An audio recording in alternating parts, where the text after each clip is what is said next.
La mañana amanecía envuelta en una neblina ligera que descendía entre los rascacielos del distrito financiero como un velo silencioso.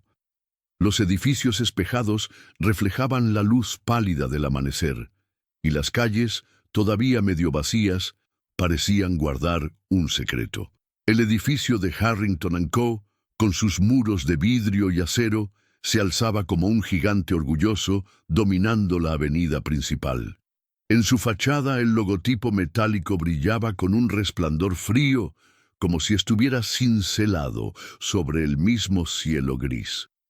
Oye, antes de continuar con esta increíble historia, cuéntame en los comentarios, ¿desde qué ciudad nos estás viendo? Me encanta conocer a cada una de las personas increíbles que forman parte de esta comunidad. Tu participación marca la diferencia. Interactuemos. En el interior, el lobby era un templo de mármol y vidrio.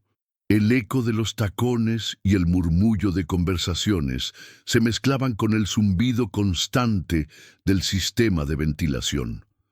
Un guardia de seguridad, con el uniforme perfectamente planchado, observaba cada movimiento con profesional atención.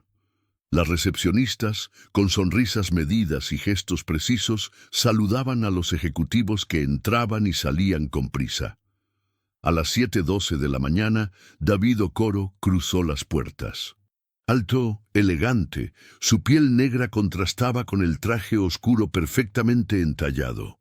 Llevaba un maletín de cuero, cuyas esquinas mostraban el desgaste del tiempo, no por descuido, sino por viajes y reuniones que habían dejado su huella.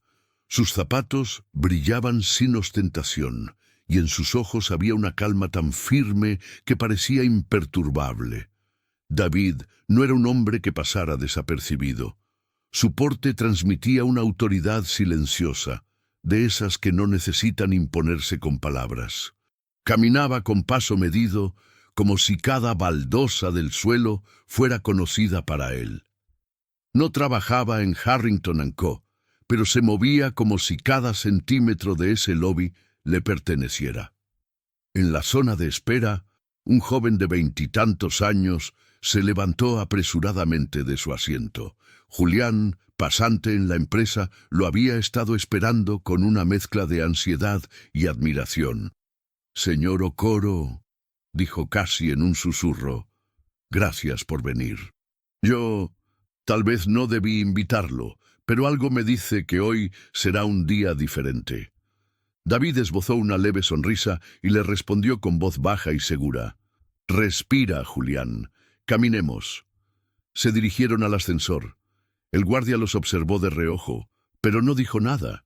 El ascensor se abrió con un leve ding y ambos entraron. Mientras ascendían, el silencio se volvió cómplice. La pantalla del ascensor marcaba 14, 23, 31, y en cada número la imagen de David se reflejaba en las paredes metálicas, firme y sin titubeos. En ese reflejo, si uno miraba lo suficiente, podía imaginar historias escondidas. La de un niño vendiendo cuadernos en un mercado de Lagos, calculando de cabeza el cambio exacto para sus clientes. La de un joven universitario, estudiando bajo la luz amarillenta de una lámpara vieja, con libros de finanzas apilados junto a una taza de café frío. La de un hombre que años después estrechaba la mano de mujeres y hombres que iniciaban pequeños negocios gracias a los microcréditos que él mismo les había otorgado.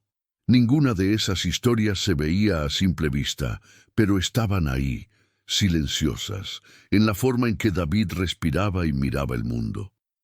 El ascensor se detuvo en el piso 42. Las puertas se abrieron a un pasillo amplio, con paredes adornadas con cuadros minimalistas y puertas de vidrio con letras cromadas. Sala de consejo, dirección general, relación con inversionistas. En la pared principal colgaba un retrato de Richard Campbell, el director ejecutivo. Hombre alto, cabello plateado, sonrisa de cartón piedra, traje inglés impecable y una mirada de quien cree conocer todas las respuestas. Debajo, una placa dorada proclamaba: «Excelencia, visión, liderazgo. David lo observó unos segundos antes de seguir caminando. La sala de juntas estaba al final del pasillo, y al entrar, el murmullo se apagó. Era un espacio amplio, con una mesa ovalada de cristal, sillas de cuero negro y una pantalla de pared que proyectaba gráficos ascendentes y descendentes. Alrededor, ejecutivos en trajes caros, algunos tomando notas, otros con la vista fija en sus laptops. En el centro, de pie, estaba Richard Campbell, dirigiendo la presentación con una voz grave y un tono de autoridad incuestionable. Cuando David entró con Julián, Richard interrumpió su exposición. Giró hacia ellos, frunciendo el ceño. «Disculpen, creo que esta reunión es solo para personal autorizado», dijo, alzando las cejas y recorriendo con la mirada a David de arriba a abajo. «Solo estoy acompañando a un amigo», respondió David, con una calma inmutable. Richard sonrió, pero no era una sonrisa amable. Tenía el filo de una cuchilla. «Claro, acompañando a un amigo, muy noble, pero, señor, este no es un café de esquina. Aquí manejamos negocios reales, cifras que usted no podría imaginar. Le pediré que se retire antes de que llame a seguridad». Algunas risas nerviosas se escaparon en la sala. Julián intentó intervenir, pero Richard levantó la mano para silenciarlo. Dio un paso hacia David, mirándolo como si evaluara un mueble fuera de lugar. «¿De verdad cree que tiene algo que aportar a esta reunión?», preguntó con una mueca que buscaba humillar. David no respondió de inmediato. Lo observó con paciencia, como si midiera no las palabras del otro, sino el valor de su tiempo.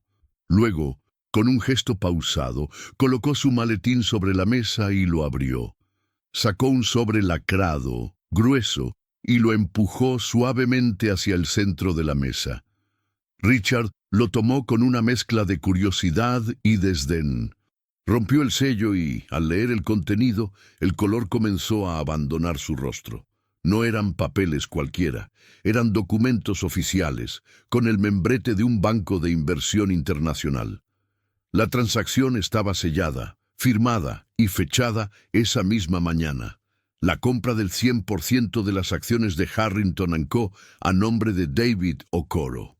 Richard parpadeó varias veces, como si esperara que las letras cambiaran solas. Esto debe ser una broma», balbuceó, con un hilo de voz. David sostuvo su mirada y dijo con la serenidad de quien no necesita gritar para que lo escuchen: «No lo es. Desde las 8:15 de esta mañana, esta compañía me pertenece. Y usted, señor Campbell, está despedido». Por un segundo, nadie respiró. Las palabras flotaron como un vidrio roto sobre la mesa ovalada. Un zumbido del proyector. El tic seco de un bolígrafo que dejó de moverse en la mano de una analista. Una tos reprimida al fondo. Y luego, ese silencio que solo aparece cuando la realidad llega demasiado rápido. Richard bajó el documento, buscando en los rostros alguna pizca de broma, de complicidad. No encontró nada. Cada mirada evitaba chocar con la suya. La seguridad que siempre lo había rodeado, esa convicción de que el mundo obedecía a su voz, empezaba a resquebrajarse, primero como una grieta en el hielo, luego como un crujido que uno preferiría no escuchar. «Usted no puede», insistió, pero la frase se disolvió en el aire. «Puedo y lo hice», repitió David sin prisa. El trato se cerró a las 8:15. El directorio fue notificado. Las áreas legales y de cumplimiento ya tienen copia. A partir de ahora, responderán a mi oficina. Nadie aplaudió esta vez. No hacía falta. La ley ya estaba escrita en la tinta azul de las firmas. Richard respiró hondo. Se puso erguido. Buscó recuperar la compostura. «Esto es irregular. No lo permitiré. Llamaré al presidente del directorio», dijo, marcando con dedos temblorosos en su teléfono. Una voz se oyó a través del altavoz. David permaneció en silencio. con la paciencia de quien conoce el final de una película que los demás recién comienzan a ver. Hubo un intercambio breve, respetuoso, definitivo. Cuando Richard cortó, estaba más pálido. «Confirmado», murmuró una gerente de finanzas mirando su correo. «Acaba de llegar el comunicado oficial. Señor Okoro, bienvenido». Las cabezas giraron hacia David, que inclinó levemente el rostro en una cortesía que ninguno estaba acostumbrado a presenciar. Julián, a un costado, apretaba el maletín de su cuaderno como si le dolieran las manos de tanta emoción contenida. «Quiero ser claro», prosiguió David con voz que no necesitaba elevarse para llenar la sala. «El respeto es la base de este negocio. A partir de hoy, se acaba la arrogancia que humilla y el talento que se desperdicia.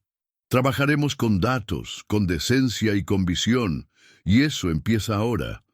Richard intentó reír, pero el sonido fue extraño, forzado, una carcajada que tropezó con su propia sombra. «¿Visión? ¿De verdad cree que entiende esta compañía? He levantado Harrington & Co. con mis manos. Yo firmé los clientes, yo estabilicé las carteras cuando todos huían. ¿Y usted viene a dar lecciones de respeto?» David lo miró no con triunfo, sino con algo más viejo.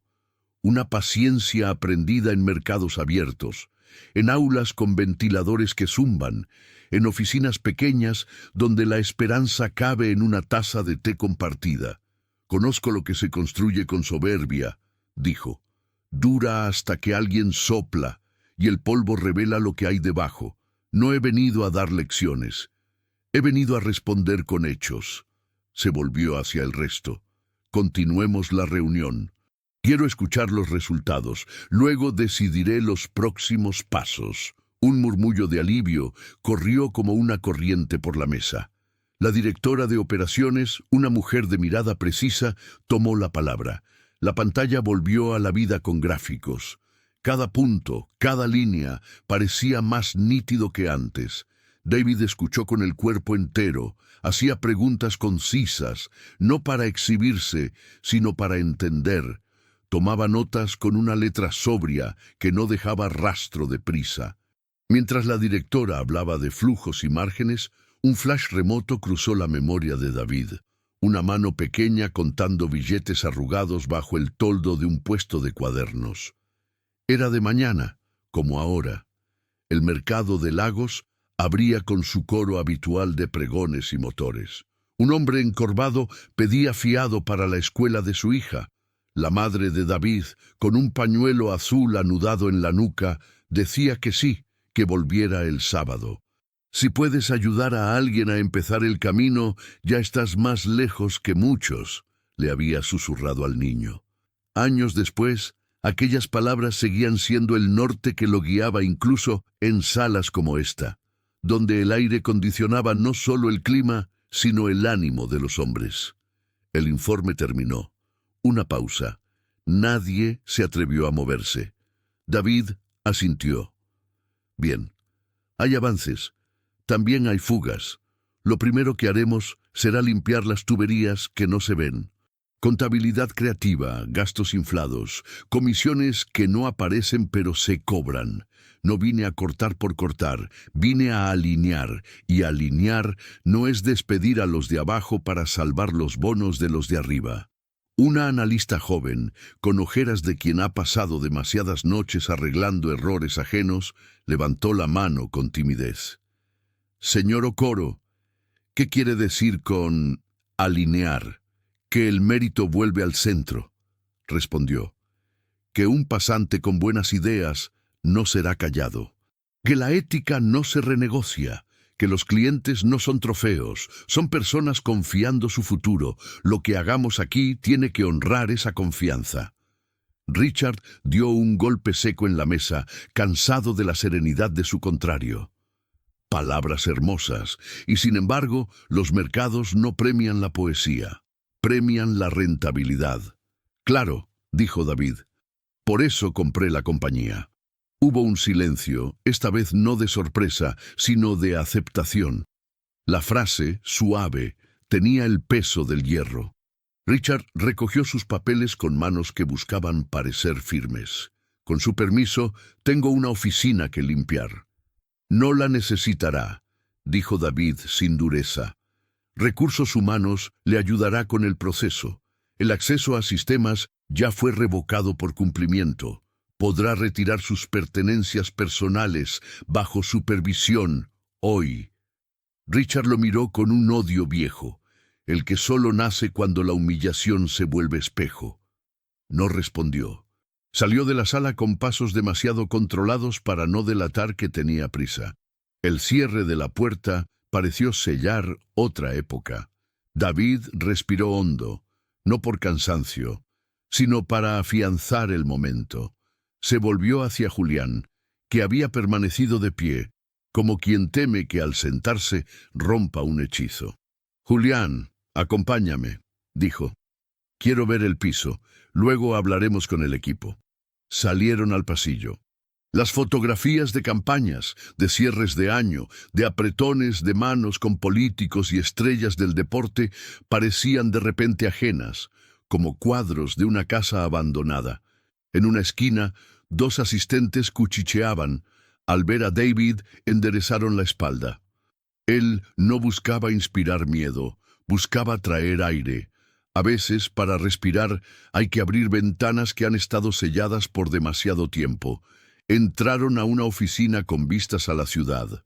En el cristal, la neblina se estaba levantando poco a poco, revelando la cuadrícula de calles, los taxis, los peatones con cafés humeantes. David se detuvo allí, en silencio, como si la ciudad le hablara en un idioma que había aprendido antes que cualquier otro. «Señor Okoro», dijo Julián con cuidado, «no sé qué decir. Gracias por confiar en mí siquiera para estar en esa sala». «Me invitaste», respondió David. «Creíste que valía la pena que estuviera. Eso ya es una forma de liderazgo». Julián miró el suelo, temiendo que la emoción se le escapara por los ojos. «Aquí», dijo tragando saliva, «aquí a veces uno se acostumbra a callar». «Eso se acaba hoy», dijo David. «La voz más valiosa de una empresa es la que dice la verdad cuando nadie quiere escucharla». Se sentó un momento en la silla que antes había sido de Richard. No por ceremonia, sino por decisión. Acomodó el maletín a su lado y entreabrió otra carpeta. Había un plan. No era improvisado. Llevaba meses, años en realidad, tomando forma como un puente en la mente de un ingeniero paciente. Revisar la cartera de clientes, auditar proveedores, reinstalar controles, cortar derivaciones innecesarias, apostar por tecnología que la vieja guardia había menospreciado por no entenderla, y sobre todo, cambiar la cultura. Un golpe suave en la puerta. Era Nadia Ortega, directora de cumplimiento, una mujer de mirada exacta y voz que no gasta palabras. «Señor Okoro, confirmo. Accesos revocados, comunicación legal enviada, comité de ética convocado para las 4», informó. «Si necesita, puedo acompañarlo a la reunión con el equipo». «Gracias, Nadia», dijo David. «Antes quiero pasar por Recursos Humanos. Habrá inquietudes. Me gustaría que el primer rumor del día no sea un grito, sino una explicación». Mientras caminaban hacia el ascensor, David recordó otra mañana, en otra ciudad, donde el sol había amanecido sin nubes. Fue el día de su primera gran venta, en una oficina modesta con alfombra gastada. Había comprado una cartera de deudas que nadie quería, la había reestructurado con paciencia, negociando cara a cara con personas que no eran números, sino historias, y al final había obtenido algo mejor que una ganancia. La certeza de que el negocio financiero podía hacerse sin aplastar a nadie. Esa certeza lo había traído hasta aquí. El ascensor se abrió y los tres entraron. Nadia mantuvo las manos entrelazadas, profesional. Julián apretó el cuaderno contra el pecho. David miró su propio reflejo y por un instante se vio como un niño otra vez. Un breve roce en la memoria. Estaba bajo la lluvia ligera de una estación, con una mochila que pesaba más por los sueños que por los libros, y su madre ajustaba el pañuelo azul en su cabeza. «No te defiendas con rabia», le había dicho. «Defiéndete con resultado». El ascensor se detuvo en un piso más bajo. Recursos humanos. La responsable, Mariela, una mujer de sonrisa franca, los recibió con sorpresa sincera. «Señor Okoro, bienvenido. Yo acabo de leer el comunicado. El equipo está nervioso. ¿Qué debo decirles?» «La verdad», respondió, «que habrá cambios, sí, que se mantendrán los puestos que se sustenten por su trabajo, que no habrá cacería de brujas, que buscaremos la excelencia sin perder el alma, y que el primer cambio ya ocurrió. Nadie será humillado en esta empresa, ni hoy ni nunca». Mariela asintió, quizá aliviada. «Entonces les diré eso. Y una cosa más», agregó David. «Revise los reportes de quejas laborales de los últimos 18 meses. No quiero nombres en un primer informe, quiero patrones. Si un jefe aparece como señal recurrente, ahí empezaremos a hacer preguntas». Al salir, Julián lo miró de reojo. «¿Siempre es así?», preguntó con una sonrisa tímida. «¿Tan concreto?» «Con la gente, claridad», dijo David. «Con los números, precisión. Con el tiempo, respeto». Regresaron a la sala grande donde el equipo ya se había congregado. Había curiosidad, temor, una chispa de esperanza. No eran solo ejecutivos de corbata, también estaban asistentes, analistas junior, técnicos de IT, gente que rara vez pisan esas alfombras. El rumor había corrido como un viento cálido. El nuevo dueño estaba entre ellos y había despedido al viejo jefe frente a todos. David tomó el centro sin podium ni micrófono. No buscaba imponerse, buscaba ser escuchado. «Buenos días», dijo. «Mi nombre es David Okoro. Desde hoy Harrington & Cosses es mi responsabilidad. Ustedes no son mi problema, son mi equipo. Y un equipo, para funcionar, necesita 3 cosas: propósito, reglas claras y confianza. El propósito lo fijaremos juntos. Las reglas, hoy. La confianza la construiré con ustedes». Nadie aplaudió. Algunas miradas se suavizaron. Otras se mantuvieron en alerta. «Es normal», pensó David. «Nadie se entrega al primer discurso, ni debe hacerlo». «La primera regla», continuó, «el respeto no se negocia». La segunda, «nadie se enriquece a costa de esconder pérdidas». La tercera, «subirán quienes hagan el trabajo, no quienes sepan hacerse ver en los pasillos». Una mano se alzó al fondo. Un hombre de TI, con barba corta y sudadera bajo el blazer, se aclaró la voz. «¿Y qué pasa con los proyectos que el señor Campbell congeló? Hemos trabajado meses en migraciones que nunca llegaron a producción». «Me reuniré con ustedes esta tarde», respondió David. «He leído resúmenes. Quiero ver los tableros y las decisiones de bloqueo. Si algo se frenó por miedo y no por falta de sentido, lo reactivaremos». Otra mano, esta vez una mujer de atención a clientes. «No nos escuchaban», dijo. «Los reclamos entraban y se perdían en la cadena». «Eso se termina», dijo David. «Habrá un panel público interno donde cualquier área pueda ver el estado de un reclamo y quién lo tiene. La opacidad es el mejor amigo de la impunidad». Durante casi una hora, David contestó preguntas con serenidad y firmeza. No prometió lo que no podía cumplir. No habló en eslóganes. Anotó nombres, temas, plazos. Cada respuesta parecía levantar 1 centímetro el techo de la sala, como si el aire pesara menos. Cuando la reunión terminó, algunos se acercaron a estrechar su mano. Otros se quedaron quietos, todavía cautos, pero sin la hostilidad inicial. Julián miraba todo como si estuviera adentro de una película que hubiese soñado ver y no se atrevía a creer real. Caminaron de nuevo hacia la sala de juntas. En el pasillo se cruzaron con Richard. Llevaba una caja de cartón con un portarretratos y un trofeo de esos que se entregan en cenas donde el aplauso importa más que los méritos. Su rostro era una lámina dura en la que la derrota no encontraba lugar para asentarse. «Felicitaciones», dijo con veneno, deteniéndose un segundo. «Compró usted una maquinaria compleja. Con suerte no lo aplastará». David sostuvo su mirada sin odio.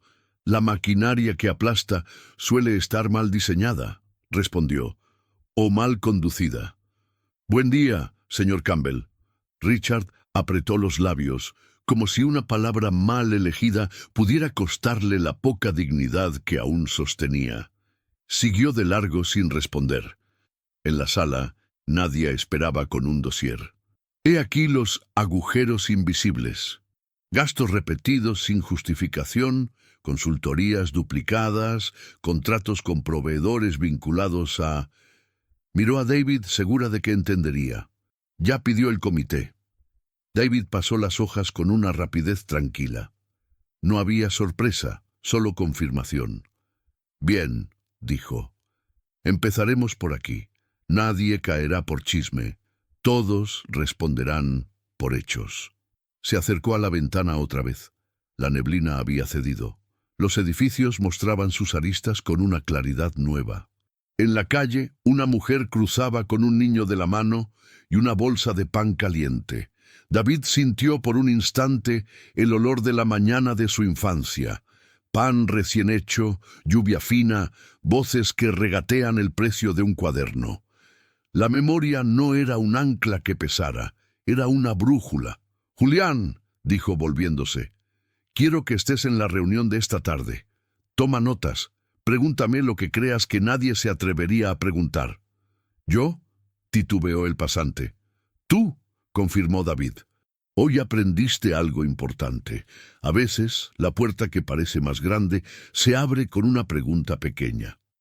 Un asistente tocó la puerta con timidez. «Señor Okoro, la prensa está llamando. Quieren un comentario». David suspiró lo justo. «Diré esto. Harrington & Co. inicia una nueva etapa. Nuestro foco será la integridad y el valor real para nuestros clientes. No habrá más espacio para prácticas que no soporten la luz del día. Nada más. Nada de nombres. La historia que cuenten hoy no me preocupa. Me preocupa la que contemos nosotros con nuestro trabajo en los próximos meses». El asistente asintió y se retiró. David miró el reloj. Eran las 10:03. Habían pasado menos de 3 horas desde que había cruzado el lobby. A veces, pensó, el tiempo no se mide por minutos, sino por decisiones. Sonó su teléfono. Un nombre en la pantalla. Amina. Contestó con una sonrisa que nadie en la sala había visto en todo el día. «Hermana», dijo en voz baja, girándose para mirar la ciudad. «Ya está hecho». La risa cálida de Amina cruzó el auricular. «Lo sabía». Mamá habría sonreído con ese orgullo silencioso suyo. «¿Estás bien?» «Estoy», respondió. «Y esta gente también lo estará». «Recuerda lo de siempre», dijo Amina. «No compres el odio que te ofrecen barato». «Nunca», dijo él, y colgó. Nadia cerró el dossier y lo dejó sobre la mesa. A las 11, comité de riesgos. A las 12, almuerzo con la directora de operaciones y el equipo de TI. A las 4, ética. «Perfecto», dijo David. «Y a las 5, quiero caminar por el piso de atención al cliente. Quiero escuchar sin filtro». Nadia asintió, sorprendida por el pedido, no porque fuera raro, sino porque era justo lo que nunca se hacía. El resto del día se abría como un mapa complejo, pero navegable. David sentía la quieta electricidad de los comienzos verdaderos, no esa euforia que se consume sola, sino el pulso firme de un plan que encuentra su lugar. A la distancia, como un eco perdido, volvió a oír la voz de su madre bajo el toldo del mercado. «Si puedes ayudar a alguien a empezar, ya estás más lejos que muchos». En una empresa con paredes de vidrio, ayudar a empezar podía ser tan simple y tan difícil como devolverle a la gente la dignidad que el sistema les había ido quitando en cuotas diminutas. Julián se acercó con una taza de café recién hecho. «Para usted», dijo con algo de orgullo al haber adivinado el momento. «Sin azúcar». David tomó la taza, agradecido. «Gracias, Julián. Hoy haremos que este café sepa a principio y no a trámite». Bebió un sorbo mirando la ciudad. El día, por fin, estaba claro. Y sin embargo, sabía que lo más duro estaba por comenzar. No la compra, no el gesto que todos comentarían, sino la tarea silenciosa y obstinada de cambiar una cultura. Esa era la empresa real que había venido a dirigir, y no figuraba en ningún balance. Respiró una vez, profunda, luego dejó la taza, enderezó la chaqueta y volvió a la mesa. «Sigamos», dijo. El amanecer terminó. Empezó el día. El resto de la mañana transcurrió con la cadencia medida de un reloj que ya no marca horas, sino cambios. Las reuniones, antes crispadas y llenas de sonrisas de compromiso, se transformaban en diálogos directos. Los ejecutivos más jóvenes empezaban a opinar con menos temor. Los veteranos, acostumbrados a décadas de jerarquías inamovibles, observaban con prudencia, como si quisieran calcular si el nuevo orden traería beneficios o tormentas. A las 11 en punto, David entró a la sala del comité de riesgos. Los rostros que lo esperaban eran un mosaico de expresiones: escepticismo, esperanza, curiosidad. Abrió la sesión sin preámbulos. «Quiero todos los escenarios», dijo. «Los que Campbell consideraba impensables y los que nunca quiso ver. Me interesa más un riesgo mal planteado que uno invisible». Durante una hora se discutieron fallos de sistemas, dependencias de un solo cliente, contratos atados a legislaciones opacas. Cada punto se anotó, no para llenar un acta, sino para crear un plan de acción.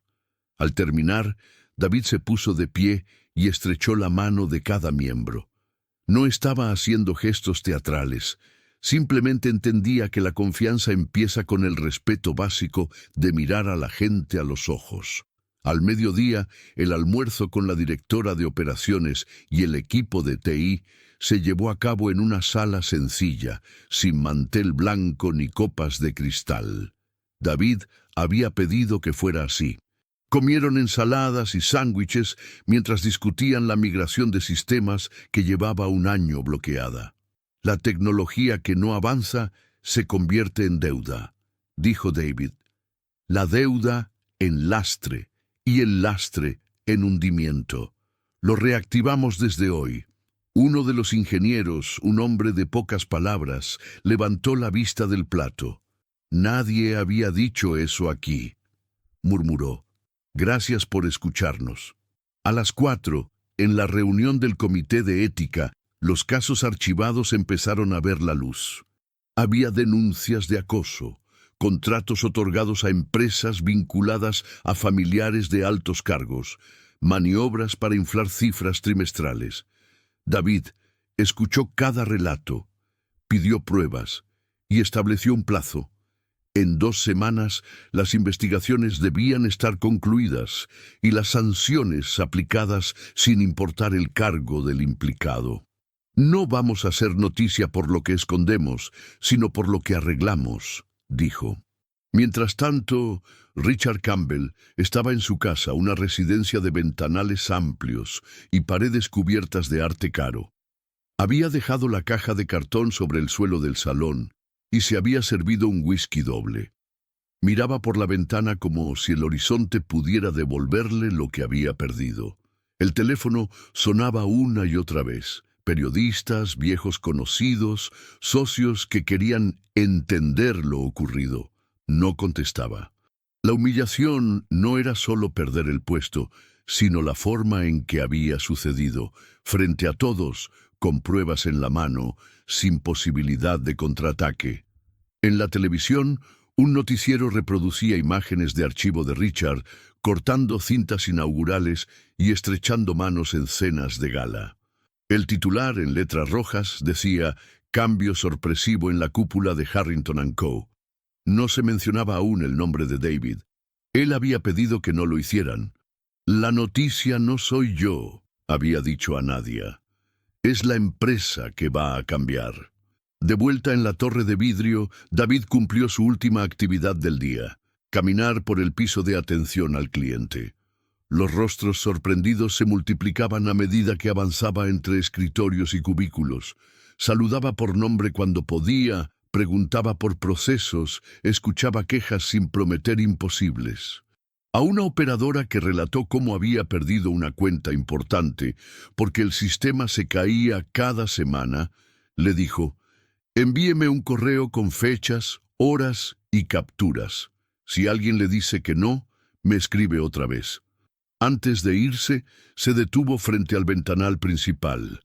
La ciudad estaba bañada en luz dorada. Julián se paró a su lado, sosteniendo un fajo de notas que había tomado durante todo el día. ¿Le puedo hacer una pregunta?, dijo. Claro. ¿Por qué no esperó? Podría haberse tomado su tiempo para entrar, evaluar y luego actuar. David sonrió. Porque el respeto no espera. Y porque a veces, si no cambias las cosas de inmediato, las cosas te cambian a ti. Al día siguiente, los periódicos de economía dedicaron páginas enteras al misterioso nuevo dueño de Harrington & Co. Algunos lo pintaban como un inversor audaz, otros como un jugador imprevisible. A David no le importaba. Lo que le importaba era que, por primera vez en mucho tiempo, la empresa que ahora dirigía estaba mirando hacia adelante con ojos nuevos. Richard, por su parte, intentó mover contactos para recuperar algún puesto de influencia, pero las puertas que antes se abrían con facilidad ahora exigían explicaciones incómodas. Descubrió que su nombre ya no inspiraba la misma confianza. La caída de un pedestal, pensó amargamente, hace más ruido que su ascenso. Semanas después, Harrington & Co. presentó su primer informe bajo la nueva dirección. Las cifras eran modestas, pero la transparencia del reporte sorprendió a los analistas. No había maquillajes contables ni proyecciones infladas. Los clientes comenzaron a notar cambios: llamadas devueltas, reclamos resueltos, plazos cumplidos. Y dentro de la empresa, el rumor había cambiado de tono. Ya no era miedo, era expectativa. Una tarde, al final de una jornada larga, David volvió a casa y encontró una carta sobre su escritorio. No tenía remitente, solo una nota breve escrita a mano. No todos los días uno ve justicia, gracias por recordarnos cómo se ve. David la guardó en el cajón superior junto a un pañuelo azul que había pertenecido a su madre. Afuera, la ciudad continuaba su ritmo frenético, pero en algún rincón, en alguna sala de juntas, una lección había quedado grabada. Nunca subestimes a quien entra en silencio, porque puede ser la voz que cambie todo. Y así, bajo las luces de la ciudad y el reflejo de las torres en la noche, comenzó la verdadera historia de Harrington & Co., no la que se cuenta en balances, sino la que se vive en cada decisión que devuelve a las personas su dignidad. Nunca subestimes a quien tienes enfrente. Comparte esta historia si crees que el respeto y la justicia siempre deben ir primero.